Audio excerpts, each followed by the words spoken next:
जयराम महतो ने टिकट उन्हें ही दिया जो 6-7 महीने पार्टी में ज्वाइन किए हुए जो पढ़े लिखे हैं उनको टिकट नहीं दिया जा रहा है। कहीं से भी पहला ऐसा पार्टी है भैया, जेएलके पहला ऐसा पार्टी है जहां पर एक छात्र चुनाव लड़के जीत जाता है। जो सरकार महिला सम्मान योजना चालू करने के बाद छात्रों की छात्रवृत्ति नहीं दे पा रही है, वृद्धा पेंशन नहीं दे पा रही है, मतलब तमाम जितनी सरकारी योजनाएं हैं, कहीं तो अधिकारियों को सैलरी तक रोक दिया गया। राज्य के भीतर 10th का एग्जाम इतना बड़ा एग्जामिनेशन होता है, उसे जब सरकार खुद ले सकती है तो जो एसएससी का एग्जाम खुद क्यों नहीं ले सकती? क्या आजसू से कोई कंपटीशन है? कहीं भी नहीं है, कहीं भी नहीं। हो सकता है हम लोग बंगाल चुनाव में 1-2 सीट, 10 सीट, 20 सीट में चुनाव तक लड़ सकें। जहाँ राज्य संकट में है वहाँ हम लोग सरकार और सत्ता और पार्टी व विपक्ष नहीं देखते हैं। धनबाद से बस स्टैंड चला जाता है तो ये पूरे सिस्टम का एक कलेक्टिव फेलियर होगा। महतो जी जो टुंडी के विधायक तो उनके स्कूल्स के ऊपर जो वो प्राइवेट स्कूल्स लगातार खुलते जा रहे हैं कि धनबाद के बीच बड़ी बड़ी इमारतें बन जा रही हैं। वो डेवलपमेंट नहीं। राज सिन्हा जी के आने के बाद किसी भी तरह का बदलाव अगर हुआ ही नहीं तो उनके आने का क्या फायदा? क्यों आ रहे लोग हमारे पास? यहाँ के सांसद और विधायक काम नहीं कर रहे धनबाद के भीतर। हमारे पास जो लोग आते हैं वो एजुकेटेड लोग आते हैं, रोज 200, 300, 400, 500 लोग, नए नए लोग और नए पढ़े लिखे युवा यहाँ जुटते हैं। कि आप लोगों ने देखा कि नए लोग चुनाव लड़े हैं तो जो हमारे पुराने साथी उस क्षेत्र के थे उन लोगों ने उनको रिकमेंडेशन दिया, तब हम लोगों ने अप्रूवल दिया। पहला ऐसा पार्टी है जहां दिहाड़ी मजदूरी करने वाला लड़का को 70-75 हजार वोट आया है। तो जब तक मेरी सांसें हैं मैं जेल कैंप में हूँ। झारखंड की अगर राजनीति की बात हो तो जेल कैंप का नाम सामने आता है, क्योंकि पिछले अगर 2-3 सालों की बात की जाए तो जेल कैंप उभरती हुई पार्टी और उनके नेता जयराम महतो डुमरी से विधायक है, सड़क से सदन तक का सफर उन्होंने तय किया है। और अगर कहा जाए तो अगर केंद्र की राजनीति की बात की जाए तो नरेंद्र मोदी और साथ ही साथ अमित शाह की जोड़ी कहा जाता है। वैसे यहाँ पर भी एक जोड़ी की बात करते हैं हम, जयराम महतो और सुशील मंडल जो केंद्रीय प्रवक्ता है जेएलके के, इन दोनों की भी जोड़ी वैसी ही लगती है जैसे कि केंद्र में अगर बात की जाए नरेंद्र मोदी और अमित शाह की, यहाँ के अगर झारखंड की बात की जाए तो इन्हें अमित शाह कहा जाता है। एक तौर से लोग कहते हैं वो हमारे साथ। सुशील जी बहुत बहुत स्वागत है आपका। धन्यवाद। सुशील जी, अगर बात की जाए राजनीति की बात की जाए, राजनीति की बात की जाए तो आपको कब ऐसा लगा कि नहीं राजनीति में आना चाहिए? क्योंकि आप युवा हैं और जेएलके की बात की जाए तकरीबन सभी जो वहां पर नेता है युवा हैं, आप भी युवा हैं, कैसे लगा कि पार्टी में आना चाहिए? देखिए, सबसे पहले तो ये कारवां लगभग आज से 2.5 वर्ष पहले शुरुआत हुआ और इनिशियल फेज में तो हम लोग, चाहे जयराम जी हो चाहे हमारे सभी साथी कोई भी हो, हमें ये नहीं लगा था कि हम आज इतने दूर चले जाएंगे। शुरुआत तो हम लोगों ने एक छोटे पैमाने से किया था। जयराम जी ने जब शुरुआत किया तब उनके साथ 20-25 लोग थे। हमने जब शुरुआत किया तब उनके पास 400-500 लोग थे। उसमें से 501वां जो लड़का था वो सुशील मंडल था। चूंकि शुरुआत मेरा थोड़ा सा लेट से हुआ था, लगभग इनिशियल फेज में जयराम जी का, जब जयराम जी को लोग जान रहे थे, लाइमलाइट में थे, और जब 60-40 का जो कैसे मुलाकात हुई? बेसिकली मैं लाइब्रेरी जाया करता था उस वक्त, क्योंकि मेरा बीटेक कंप्लीट था, डिप्लोमा कंप्लीट था और गेट की तैयारी कर रहा था। मैं एमटेक की तैयारी कर रहा था, उसका जो एंट्रेंस होता है उसकी तैयारी कर रहा था। उस वक्त मैं लाइब्रेरी जाया करता था लगातार। चूंकि युवा हैं विधायक जी, अभी जो हमारे विधायक जी और युवा हैं और पूरा झारखंड उनसे प्रभावित था, तो उसी तरह से मैं भी काफी प्रभावित था और मन में ये इच्छा हमेशा थी कि कभी उनसे मिल पाऊं। पर उस वक्त तक, जब तक 60-40 आंदोलन नहीं हुआ था, हमारा मिलना नहीं हुआ था। अचानक से 60-40 आंदोलन उफान की तरह पूरे झारखंड में फैल चुका था और उस वक्त लाइब्रेरी में जितने मेरे साथी, मेरे साथ लगभग 50-60 लड़के, 15-20 लड़की, सब लाइब्रेरी में उस वक्त रेगुलर थे, एक फैमिली की तरह रहते थे। तो सबके बीच, मतलब पूरे झारखंड में जब ये आंदोलन चल रहा था तो हम लोग लगभग 100-150 जो बच्चे थे लाइब्रेरी में, तो हम लोगों ने ये डिसीजन लिया कि हाँ चलिए हम लोग भी कुछ इसमें भागीदारी लेते हैं। तो वो आंदोलन जब धनबाद में, जब लाइब्रेरी के बच्चों ने उसमें भाग लिया तो एक बड़ा जन सैलाब की तरह नजर आया। उस वक्त याद कीजिएगा, मसाल जुलूस जो है, जो धनबाद का जो मसाल जुलूस था, जो लाइब्रेरी की ओर से निकाला गया था, वो पूरे झारखंड में वो काफी पॉपुलैरिटी मिली उसकी। और उसी 60-40 आंदोलन से मेरा जब पहली मुलाकात हुई तो क्या बात हुई थी उनसे? राजनीति में आना है या फिर ऐसे नॉर्मली कि हाँ ठीक है, चाहते हैं, नया चेहरा उभर कर सामने आ रहा है? ये आज भी वो डेट याद है मुझे। उनसे जब मैं उनके घर जाकर मैं मिला, क्योंकि कॉल आया कि सुशील कहाँ से हो, दिस दैट, तो ये सब बातें हुई फोन पे। नेक्स्ट डे मैं उनके घर गया, तो घर जाने के बाद उनसे जब मुलाकात हुई तो मतलब लगा ही नहीं कि जो पूरे झारखंड में एक हीरो की तरह है और वो इतने साधारण व्यक्तित्व, मतलब बात करने से लेकर लगा ही नहीं कि मुझे ऐसा लगा कि मैं चूंकि अपने घर में सबसे बड़ा हूँ, तो जब उनसे बातचीत हुई तो मुझे लगा कि मैं अपने बड़े भाई से बात कर रहा हूँ, क्योंकि मेरा कैरियर का गाइडेंस हो, बहुत मतलब सरलता से उनसे बातचीत हुई। और उस दिन से जो हमारा कन्वर्सेशन स्टार्ट हुआ, जो आज लगभग 2.5 साल हो गया, हमें नहीं लगता है कि कोई भी एक ऐसा दिन होगा। तो कब लगा कि राजनीति में आना चाहिए आपको? जब जैसे जैसे पार्टी आगे बढ़ती गई, जिम्मेदारियां मिलती गई, क्योंकि पूरे झारखंड में मतलब झारखंड में फिलहाल अगर देखा जाए तो लगा कि हाँ, राजनीति में युवाओं को आने की जरूरत है। और जयराम जी भी पहले स्टूडेंट के तौर पर इस आंदोलन में आए, और धीरे धीरे उनको लगा कि नहीं, अब हमें डायरेक्ट जो पॉलिटिक्स है, इलेक्टोरल पॉलिटिक्स में आना चाहिए। जब वो आ गए पूरी तरह से, तो फिर उनका चलिए, वो तो पॉलिटिक्स में आ गए, लेकिन अगर बात की जाए तो अभी तो आप केंद्रीय प्रवक्ता है, क्या अगला चुनाव देख रहे हैं, चुनाव लड़ेगा सुशील मंडल? देखिए, अगर चुनाव लड़ने की बात हो तो जो 2000 हमारा जो पिछला इलेक्शन था 2024 का, तो उसमें भी अगर सुशील मंडल चाहता तो इलेक्शन लड़ सकता था, लेकिन सुशील मंडल के अंदर ये चाहत अभी तक नहीं आई है कि इलेक्शन लड़ना है। कहाँ से लड़ेंगे चुनाव, अगर चुनाव लड़ते हैं तो? फिलहाल मैंने अभी कहा ना कि चुनाव लड़ने के लिए अभी फिलहाल मेरे अंदर उस तरह की जो मंशा है वो अंदर से अभी मतलब अपने अंदर भी अंदर से वो मनसा नहीं है। हाँ, अभी लेकिन फिलहाल अगर बात की जाए धनबाद विधायक को लेकर, काफी सारे सोशल मीडिया पर आप बयान देते रहते हैं, बोल धनबाद के मुद्दों को उठाते रहते हैं, तमाम चीजों को उठाते रहते हैं, तो धनबाद पे जरा बात करते हैं। क्या धनबाद में उतना विकास नहीं हुआ लगातार? अभी अगर धनबाद की बात की जाए तो उत्कृष्ट विधायक की अगर बात की जाए, धनबाद विधायक राज सिन्हा को मिला था, उसको लेकर के भी आपने कई सवाल उठाए थे। देखिए, ऐसा नहीं है। देखिए, बात ऐसा है कि आप अगर पूरे राज्य के अंदर एक रिकॉग्निशन है कि सुशील मंडल एक लीडर है, तो पूरे राज्य के लोग अगर मुझे जान रहे हैं, पूरे राज्य के लोग अगर टकटकी भरी निगाहों से मुझे देखते हैं, तो मुझे लगता है कि मेरे क्षेत्र, जो मेरे आसपास के जो क्षेत्र है, उसके अंदर क्या विकास हुआ है, उस पर ज्यादा फोकस करना सबसे पहला तो मेरा परम कर्तव्य वो है कि जहां मैं पल बढ़कर बड़ा हुआ हूँ, जैसे धनबाद है, मेरा मेरा जन्मभूमि निरसा है, पर मेरा जो ब्रॉन एंड ब्रॉटअप जो हुआ है वो धनबाद में हुआ है। तो धनबाद के अंदर जो समस्याएं हैं उसे मैं उजागर करने का प्रयास करता हूं सबसे पहले। तो उसमें यहाँ के जो स्थानीय विधायक हैं वो, लेकिन राजनीति में ऐसा होता नहीं ना। राजनीति में अगर कोई नेता कुछ भी अगर बयान देता है तो उसको दो पहलू से तोड़ मरोड़ करके देखा जाता है। लेकिन जिस तरीके से आप जब बयान देते हैं राज सिन्हा को लेकर के, तो लोगों को लगता है कि सुशील मंडल जो है राज सिन्हा के बारे में सिर्फ उन्हीं टारगेट कर रहे हैं, शायद धनबाद से चुनाव लड़ना चाहते हैं। नहीं, ऐसा नहीं। अभी कुछ दिन पहले तो मैंने मथुरा महतो जी जो टुंडी के विधायक है, उनके स्कूल्स के ऊपर जो वो प्राइवेट स्कूल्स लगातार खोलते जा रहे हैं, और गवर्नमेंट स्कूल्स जो आज से 10 साल पहले जैसे थे लगभग आज भी वैसे ही पड़ी हुई है।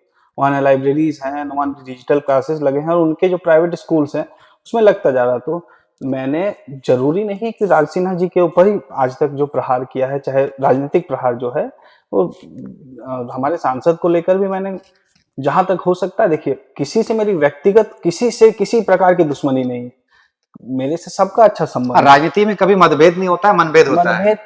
हाँ, लेकिन राजनीतिक विचारधारा जो है उस पे तो अब मान लीजिए धनबाद की ही बात करें जी, तो मान लीजिए एक विधायक जब यहाँ से जीतता है, कोई भी विधायक, तो उसके आने के बाद, विधायक के जीत जाने के बाद उस क्षेत्र में क्या क्या बदलाव होना चाहिए।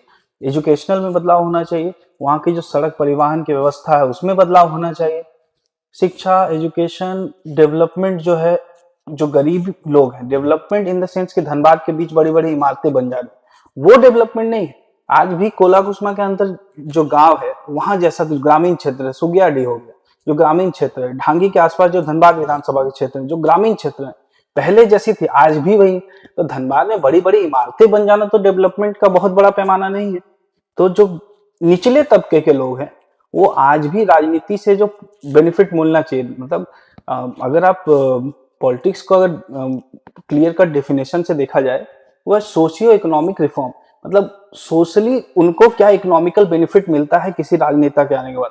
क्या धनबाद में राज सिन्हा जी के आने के बाद स्कूल्स की जो फीस की हाइक्स है, लगातार इसको लेकर के गार्जियन से प्रदर्शन करते हुए नजर आते हैं। आज आप भी जब स्कूल जाते हैं तब फीस था 400 रुपया, आज वो 4000 तक पहुंच चुका है प्राइवेट स्कूल्स में।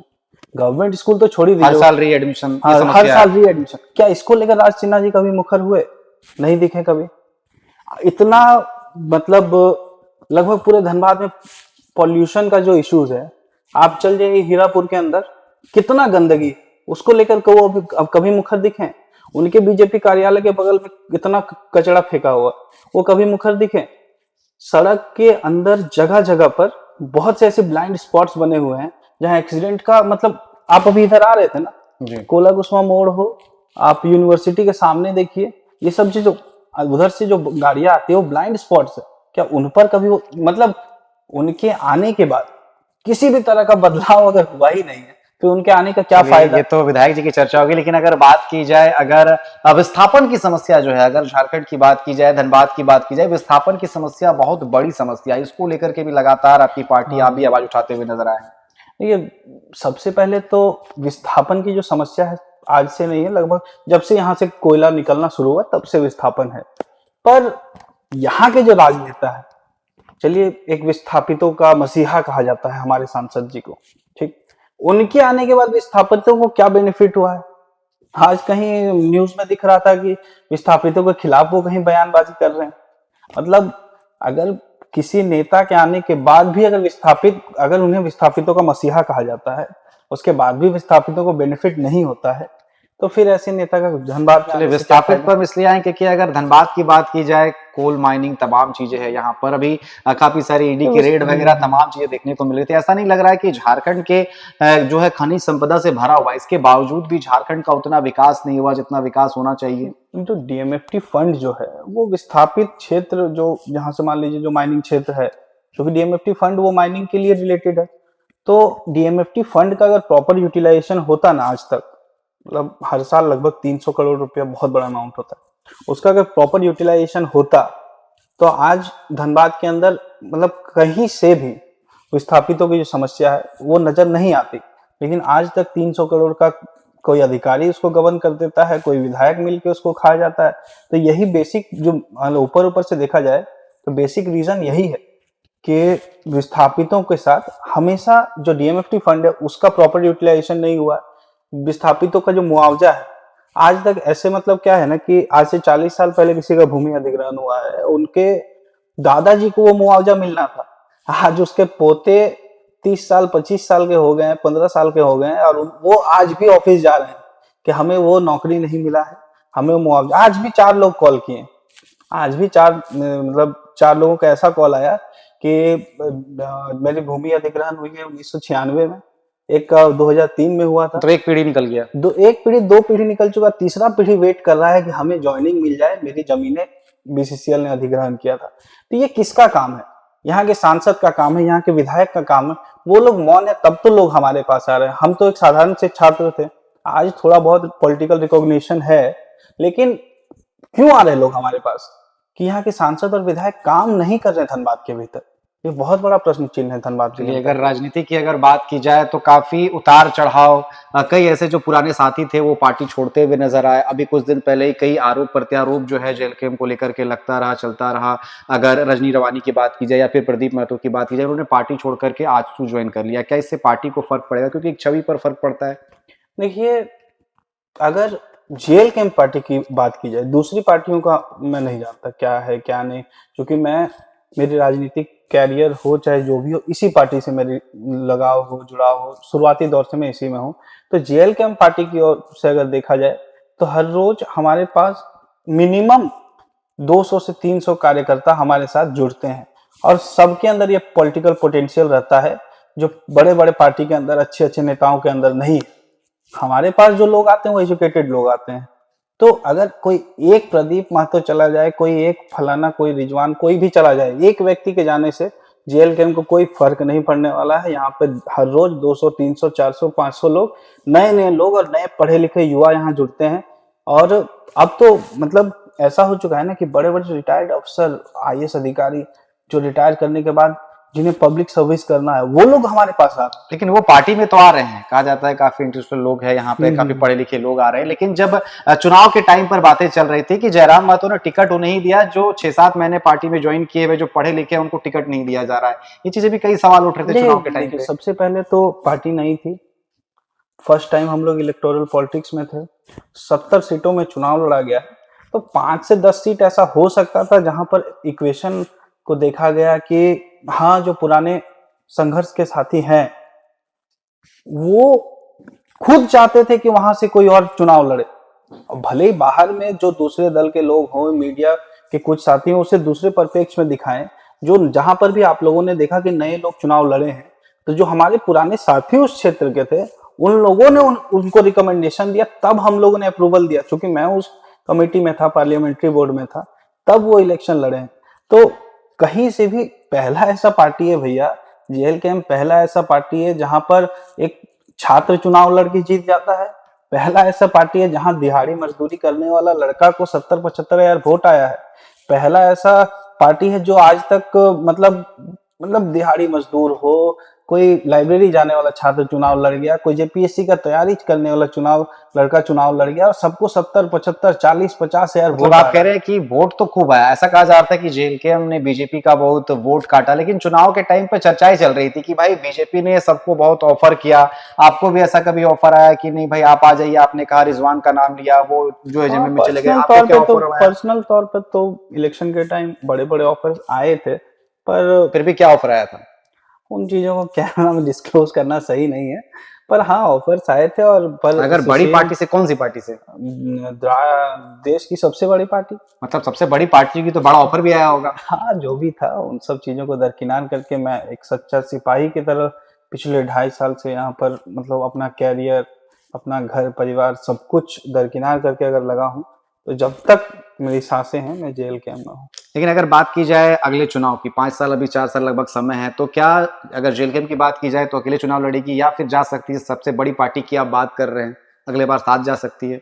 या फिलहाल अगर राज्य की जनता ने 12.5 लाख 11.5 लाख वोट अगर अपने जेल कैंप के एक झंडे के दम पर दिया है, तो जेल कैंप 99.9% प्रयास करेगी कि वो जिस तरह से अकेले चुनाव लड़के 12.5 लाख वोट लाई है, तो अगला चुनाव अकेले चुनाव लड़के राज्य के भीतर एक सरकार बनाने के भी काम करेगी और सत्ता परिवर्तन का काम करेगी। अगर पार्टी की अगर बात की जाए तो कई बार कई आरोप प्रत्यारोप लगते रहे, कुछ महिला कार्यकर्ता, कुछ बाकी लोग भी थे, वो लोग भी कई तरीके के आरोप लगाते रहे, व्यक्तिगत आरोप लगाते रहे। ये आरोप प्रत्यारोप, चूंकि इसे दो परिप्रेक्ष्य में इसे देखा जा सकता है कि हम लोग नए लोग थे, हम लोग सिर्फ पॉलिटिक्स जानते थे, हम लोग डर्टी पॉलिटिक्स नहीं जानते थे। लोग कहते थे राजनीति से दूर रहो, बड़े बुजुर्ग कहा करते थे राजनीति में जाने से बहुत नुकसान हो सकता है। तो हम लोग को लगता था हम लोग तो अपने रास्ते पर चल रहे हैं, हमें क्या पता कि कौन कहाँ से आकर क्या कर दे। हम लोगों को तो 1%, चूंकि इसका भुक्तभोगी मैं खुद हूँ, ज्यादा इस पर डिस्कस करना अच्छा नहीं लगता है, लेकिन 0.1% की भी आशंका नहीं रहती है कि आप किसी ट्रैप में फंसने जा रहे हैं और आप बुरी तरह फंस जाते हैं। तो ये पॉलिटिक्स में अब धीरे धीरे जैसे समय बीतेगा हम लोग उतने परिपक्व अच्छा, होंगे। कुर्मी आंदोलन के लिए क्या कहेंगे? आप भी नजर आए थे कुर्मी आंदोलन के लिए, आजसू भी थी, जेल कैंप भी थी। क्या लगता है कि मांगे जायज है? इसको लेकर के भी कई सवाल उठ रहा था। अगर बात की जाए जिस समय झारखंड का निर्माण हुआ था, अगर बात की जाए दिशोम गुरु शिबू सोरेन थे, विनोद बिहारी महतो थे, लेकिन उस समय ऐसी कोई बातें नहीं थी कि भाई आप जो यहाँ पर महतो है उन्हें आप एसटी में लेकर के आए। जब उनके बेटे से भी पूछा गया तो उन्होंने कहा कि मैं भी इसका समर्थन नहीं करता हूँ, लेकिन इसके बावजूद भी जेल कैंप जो है बढ़ चढ़ कर इस आंदोलन में नजर आई। ऐसा कहा जा रहा है कि जेल कैंप सिर्फ जो है कुर्मियों की पार्टी है, ऐसा है? देखिए, अगर कोई भी राज्य के भीतर मतलब पॉपुलेशन वाइज अच्छा परसेंटेज रखने वाली जाति, कोई भी जाति हो, चाहे मेरी सूड़ी जाति हो, चाहे अब कुर्मी हो, या कोई भी, चाहे मुसलमान हो, चाहे आदिवासी हो, मतलब राज्य के भीतर अगर कोई भी जाति अगर लंबे समय से किसी एक लड़ाई को लड़ना चाहती है, किसी भी जाति की तरफ, तो जेल कैंप उस जाति, किसी उस धर्म को, नहीं, जेल कैंप पे आरोप लगते रहा कि कुर्मियों की पार्टी, इसमें कुर्मी की जो है भरमार है। सुशील मंडल है भैया, सुशील महतो नहीं है। तो कहाँ कुर्मी दिखते हैं आपको? आप केंद्र महासचिव के पद में देखिए, जनरल के लोग हैं, केंद्र प्रवक्ता सुशील मंडल है। आप मतलब आप लोग एक पार्टी के तौर पर खड़े हैं इस आंदोलन में? निश्चित तौर पर पार्टी की देखिए, अब आंदोलन को समर्थन किसने किया? सुशील मंडल ने किया, प्रधान महासचिव फरजान खान ने किया। तो कोई भी जाति अगर अपने हक अधिकार की लड़ाई अगर 70-75 वर्षों से लड़ रही है, तो आपका नैतिक कर्तव्य होता है एक झारखंडी होने के नाते, एक झारखंडी भाई होने के नाते, उस आंदोलन में आप अपनी सक्रियता दिखाएं। कल दिन अगर जैसे हमारी जाति का ही बात कर लें, तो हमारे एससी के, जैसे बंगाल में जो मंडल लोग हैं वो एससी कैटेगरी में आते हैं। तो बहुत लंबे समय से हम लोग एससी का आंदोलन या जो डिमांड है बहुत लंबे समय से हम लोग कर रहे हैं।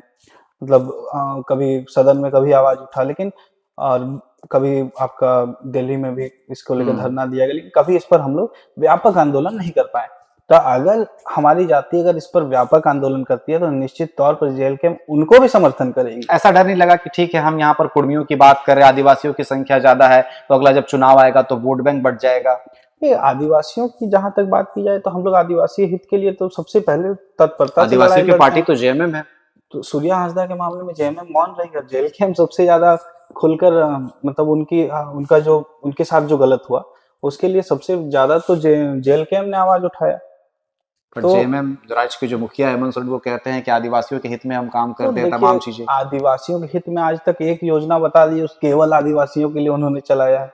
अगर वो आदिवासियों के हितार्थ के लिए काम करते हैं हेमंत सोरेन, तो एक स्पेशल बड़ा स्कीम चलाया जाता बड़ा लेवल पे कि हाँ ये केवल आदिवासियों के लिए है। आदिवासियों को केवल मूर्ख बना रहे हैं जेएमएम के जितने पदाधिकारी हैं, जितने नेता हैं, सब मूर्ख बना रहे हैं और वोट बैंक को अपनी ओर डाइवर्ट कर रहे हैं। और फिलहाल अगर देखा जाए तो राज्य के भीतर इतना बड़ा पॉपुलेशन आदिवासियों का है और सबसे दुखदाई अगर सबसे पीड़ादायक किसी की स्थिति है तो वो आदिवासियों का है। कि आप आदिवासियों की बात कर रहे हैं तो लगातार जो नेता प्रतिपक्ष है बाबूलाल मरांडी, चाहे वो पूर्व सीएम जो जेएमएम से बीजेपी में आए चंपई सोरेन की अगर हम बात करें, तो लगातार जमाई टोला की बात करते हैं पाकुड़ क्षेत्र में कि यहाँ पर डेमोग्राफिक चेंज हो रहा है। क्या सच में डेमोग्राफिक चेंज है, इसके पक्ष में है आप, ऐसा देखिए, लगता है? जहां भी बॉर्डर रिलेटेड एरियाज हैं, डेमोग्राफिक चेंज की अगर बात की तो सबसे ज्यादा इसका इस्तेमाल करती है भाजपा। ठीक। और केंद्र में किसकी सरकार है? भाजपा की। भाजपा की सरकार है। और अगर दूसरे देश से अगर बांग्लादेशी झारखंड में आते हैं, दूसरे देश से पाकिस्तानी झारखंड में आते हैं, दूसरे देश से किसी कोई अफगानिस्तान का व्यक्ति अगर झारखंड में आता है, तो उसके लिए जिम्मेदार कौन है? जेएमएम की सरकार है कि भाजपा की सरकार है? पिछले 25 सालों में भी 25 साल झारखंड का पूरा हो गया, एक युवा अवस्था में अगर कहा जाए तो 25 साल हो गया, लेकिन क्या इन 25 सालों में झारखंड का उतना विकास हो पाया? अगर बाकी अगर राज्यों की बात की जाए, झारखंड के साथ जो जो राज्य का गठन हुआ था वो काफी आगे निकलते हुए नजर आए, लेकिन यहाँ पर खनिज संपदा होने के बावजूद भी ऐसा लग रहा है कितना विकास हुआ है झारखंड? ये सबसे पहले अगर देखा जाए ना, खनिज संपदा होना और उसका प्रॉपर यूटिलाइजेशन करना, दोनों में आसमान जमीन का फर्क है। यहाँ की जो अनस्टेबल सरकारें आई ये भी एक रीजन है, लेकिन इसके अलावा अगर देखा जाए तो खनिज संप्रदायों का जो मिसमैनेजमेंट है ना, बहुत बड़ा इसके पीछे फैक्टर है। जैसे बालू घाटों की नीलामी कर दी जाती है, मतलब कोई एक बड़ा पूंजीपति आता है, बालू घाट 20 लाख में ले लेता है, 20 लाख में उसकी नीलामी हो जाती है उस घाट की, और वहां से वो पूंजीपति व्यक्ति लगभग 2 करोड़ 3 करोड़ 20 करोड़ तक कमा लेता है। तो क्या वो 20 करोड़ सरकार खुद से उसका प्रॉपर मैनेजमेंट करके सरकार खुद से अगर चलाती तो वो 20 करोड़ सरकार के राजस्व में जाता कि नहीं जाता? बिल्कुल जाता। आज जो सरकार महिला सम्मान योजना चालू करने के बाद छात्रों की छात्रवृत्ति नहीं दे पा रही है, वृद्धा पेंशन नहीं दे पा रही है, मतलब तमाम जितनी सरकारी योजना है, कहीं तो अधिकारियों का सैलरी तक रोक दिया गया। तो अगर प्रॉपर मैनेजमेंट केवल इतना बड़ा, अगर इस राज्य का प्रॉपर मैनेजमेंट और इस राज्य की जो खनिज संप्रदाय है उसका अगर प्रॉपर मैनेजमेंट कर लिया जाए ना, तो राज्य के भीतर किसी भी तरह की समस्या नहीं आएगी। लेकिन ये मिसमैनेजमेंट जो सरकार अभी तक जो सरकारें आई हैं सबका यही है, मिसमैनेजमेंट। शिक्षा व्यवस्था को लेकर के अगर बात की जाए, शिक्षा का स्तर जो है काफी अच्छा देखने को नहीं मिल रहा है, पेपर लीक की समस्या देखने को मिलती है। झारखंड में वैकेंसियां, झारखंड की अगर बात की जाए तो ऐसा कोई विभाग नहीं है, अगर हर जगह जो है करप्शन देखने को मिला, लेकिन अगर शिक्षा की बात की जाए तो लगातार वैकेंसीज निकलती है और जहां पर भी एग्जाम होता है, रिजल्ट आता है, उसमें अगर ऐसा केस ना हुआ, ऐसा हो ही नहीं सकता। मतलब कोई भी प्रक्रिया अगर बात की जाए बहाली की तो बिना केस के वो पूरा ही नहीं हो पा रहा। ये कहीं ना कहीं इसके पीछे भी जो आउटसोर्सिंग और टेंडरशिप का जो एक मतलब पूरे राज्य के भीतर ये प्रचलन चला आ रहा है ना, वो भी बहुत बड़ा रीजन है।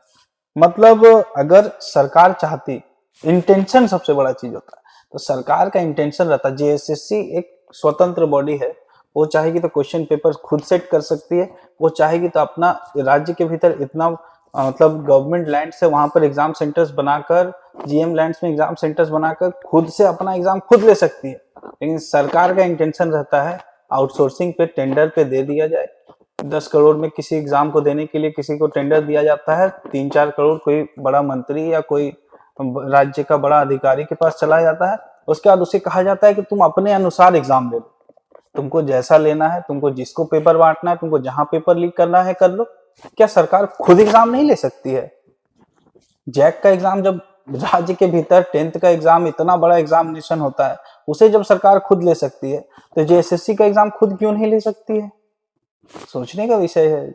और ये सब चीज हमें नहीं लगता कि अभी फिलहाल जो पॉलिटिशियन है वो सोच सकते हैं, इसलिए जेएलकेम को सत्ता में लाना जरूरी है। तो क्या लगता है कि जेएलकेम सत्ता में आएगी अगली बार? निश्चित 5 सालों में तौर पर कहाँ देख रहे हैं जी? निश्चित तौर पर आएगी। मतलब 1.5 साल देखिए, आंदोलन शुरुआत किए हुए 3 साल हुआ, उसके बाद 1 साल पहले जब घोषणा हुआ कि इलेक्शन लड़ेंगे, तो 1 साल में जब 12.5 लाख 11.5 लाख वोट आ सकता है, तो 5 सालों में वोट का परसेंटेज कहाँ जाएगा? हर रोज हमारे साथ एक मास में कार्यकर्ता और मास में लोग जुड़ रहे हैं, तो 5 साल में ये ग्राफ और ये कारवा कहाँ जाएगा ना, इसका अंदाजा पूरे देश में लोग लगा रहे हैं अभी फिलहाल। मतलब अगर जेएलकेम की बात की जाए तो उसकी तुलना आजसू से की जाती है, क्या आजसू से कोई कंपटीशन है? कहीं भाई? भी नहीं है, कहीं भी नहीं। ये आजसू हो, मैं तो कहता हूँ जेएमएम भी कहीं हमारे साथ कंपटीशन में नहीं है।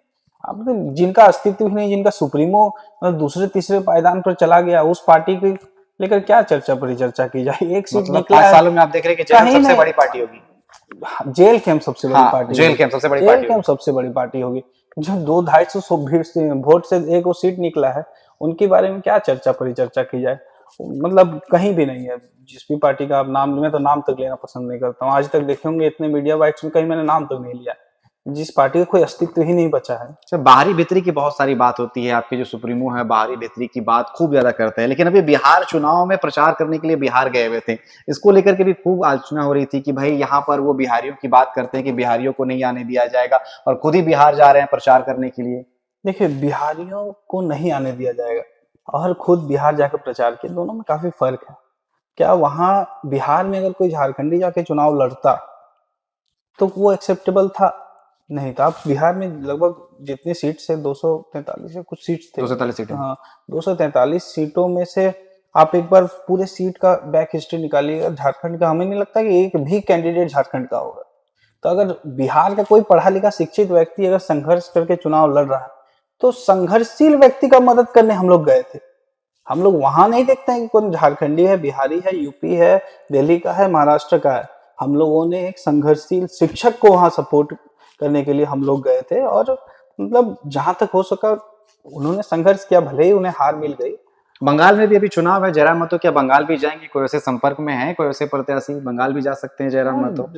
पड़ोसी राज्य है। समय के साथ अगर मतलब अभी बंगाल में तो हमें लगता है कि बहुत क्रेज है। कभी आप देखिएगा जयराम जी, हमने देखा एक दो वीडियो में देखा है कि हाँ, पुरलिया में वो बंगला बोलते हुए भी नजर आए, काफी अच्छा बंगला बोल रहे थे जयराम महतो। जब वहां गए तो वहां पर जो उनको जन समर्थन मिला ना, देखने योग्य। मतलब ऐसा जन समर्थन, मतलब झारखंड के अंदर जैसा जन समर्थन है उसके कंपैरिजन में वहां जन समर्थन मिल रहा है। तो कैंपेनिंग क्या, हमें तो लगता है हो सकता है हम लोग बंगाल चुनाव में 1-2 सीट, 10 सीट, 20 सीट में चुनाव तक लड़ सकते तो हैं। बड़ी बात कह रहे हैं कि बिहार नहीं गए, आप बंगाल जा रहे हैं। समय के साथ मैंने क्या कहा, 5 मतलब 4 पड़ोसी साल, जो अगर झारखंड से सटा 4 हुआ साल बृहद झारखंड का जो क्षेत्र है भैया, उसमें जेएलकेम अभी अगर चाहे ना, तो अभी अगर चुनाव लड़ेगा, जो बृहद झारखंड का क्षेत्र है, उड़ीसा हो चाहे बिहार के कुछ क्षेत्र जो बृहद झारखंड में थे, वहां अगर जेएलकेम चुनाव अभी लड़ेगा ना, तो अभी दूसरा या कहीं कहीं सीट निकल भी सकता है। दूसरा पायदान तो फिक्स है अगर फुल फेज में, अगर पूरे स्ट्रेंथ के साथ चुनाव लड़ता है तो। क्योंकि जो बृहद झारखंड के जो लोग हैं, पुरलिया के जो लोग हैं, उनके अंदर आज भी झारखंडी सेंटिमेंट है। कैसे उन्हें बिहार किसी को जो बिहार से सटा हुआ क्षेत्र था, जो झारखंड में होना चाहिए था, जो बंगाल से सटा हुआ क्षेत्र था, जो बृहद पहले झारखंड में मानभूम था सारा हाँ, मिला जो हुआ। बृहद झारखंड में था, तो वो झारखंड में ही रहना चाहिए था। क्योंकि बहुत सी उस समय के जो पॉलिटिकल लोग थे, बहुत तरह का उनका सीट का डिस्ट्रीब्यूशन था, आपस में बहुत तालमेल बनाकर, भले ही आज अलग अलग राज्य में है, लेकिन बहुत से ऐसे सटे हुए क्षेत्र हैं जहाँ आज भी झारखंडी सेंटिमेंट है। और अगर जेएलकेम वहां चुनाव लड़ती है तो मैं निश्चित तौर पर कहता हूँ कहीं सीट निकल भी जाएगा, दूसरा पायदान तो फिक्स है। चलिए, बड़ी अच्छी बात है, बड़ी बात है। लेकिन अगर बात की जाए अगर झारखंड के निकाय चुनाव को लेकर के लगातार कोर्ट से जो है राज्य सरकार को फटकार जो है मिलती रही, तमाम चीजें, ऐसा नहीं लगता कि निकाय चुनाव बहुत जरूरी है क्षेत्र के विकास के लिए, और वो लगातार अटकता हुआ नजर आ रहा है, इस कारण से क्षेत्र का विकास नहीं हो रहा है? क्या यहाँ पर भी देखा जा रहा है कि निकाय चुनाव में कहा जाता है कि बीजेपी बहुत मजबूत नजर आती है तमाम चीजों के कारण, इसलिए हेमंत सोरेन लगातार देरी करते हुए नजर आ रहे हैं निकाय चुनाव में? देखिए, मजबूत कोई भी हो, कमजोर कोई भी हो, लेकिन चुनाव जरूरी। चुनाव से पार्टी को जो फायदा नुकसान जो होना है वो तो, लेकिन क्षेत्र के लोगों को बहुत बड़ा नुकसान हो जाता है। आज मैं 55 वार्ड है धनबाद में, आप जितने वार्ड के जो पार्षद हैं वो आज पूर्व पार्षद लिख कर अपना पेपर चला रहे हैं। वो कहीं ऑफिस में जाता है और डॉक्यूमेंट तो फिर वो उसे एक्सेप्टेबल नहीं होता है। बहुत सी डेवलपमेंट की जो योजनाएं हैं वो रुकी हुई है, फंड उनका रुका हुआ है, तो क्षेत्र का विकास नहीं हो रहा है। तो इलेक्शन में कोई पार्टी मजबूत हो, कोई पार्टी कमजोर हो, पर इलेक्शन जरूरी है। और लगातार अगर राज्य सरकार जो है केंद्र सरकार से बकाया मांगती है 1,36,000 करोड़ रुपए, सदन में पिछली बार भी जयराम महतो ने कहा था कि अगर मांगे सही है, कागज सही है, तो हम समर्थन करेंगे राज्य सरकार का। क्या समर्थन है राज्य सरकार को इस बिल्कुल पर? बिल्कुल, देखिए जहां राज्य संकट में है वहां हम लोग सरकार और सत्ता और पार्टी और विपक्ष नहीं देखते हैं। जेएलकेएम जहां राज्य संकट में है, निश्चित तौर पर राज्य के अंदर जो वित्तीय व्यवस्था है बहुत मतलब डाउनफॉल में चल रही है, तो केंद्र सरकार को निश्चित तौर पर जो बकाया राशि है, मतलब इस तरह का भेदभाव करना भी कहाँ तक उचित है।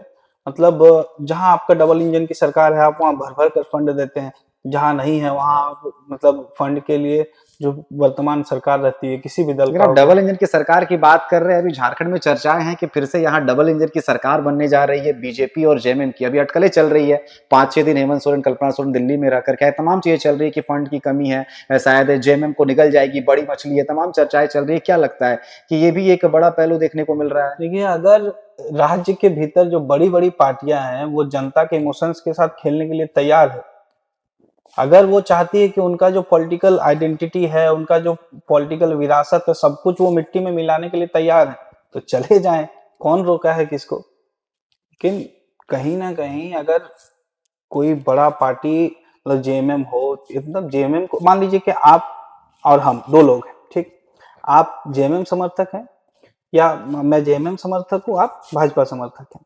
आपने इलेक्शन में वोट दिया, आप एंटी बीजेपी का एक माइंडसेट लेके वोट दिए, हम एंटी जेएमएम का माइंडसेट लेके वोट दिए।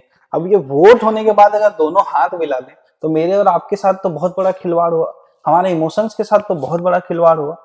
तो कहीं ना कहीं जो अभी फिलहाल जो राजनेता हैं उनको डेवलपमेंट के ऊपर ज्यादा फोकस करना चाहिए, ना कि सेल्फ डेवलपमेंट के ऊपर।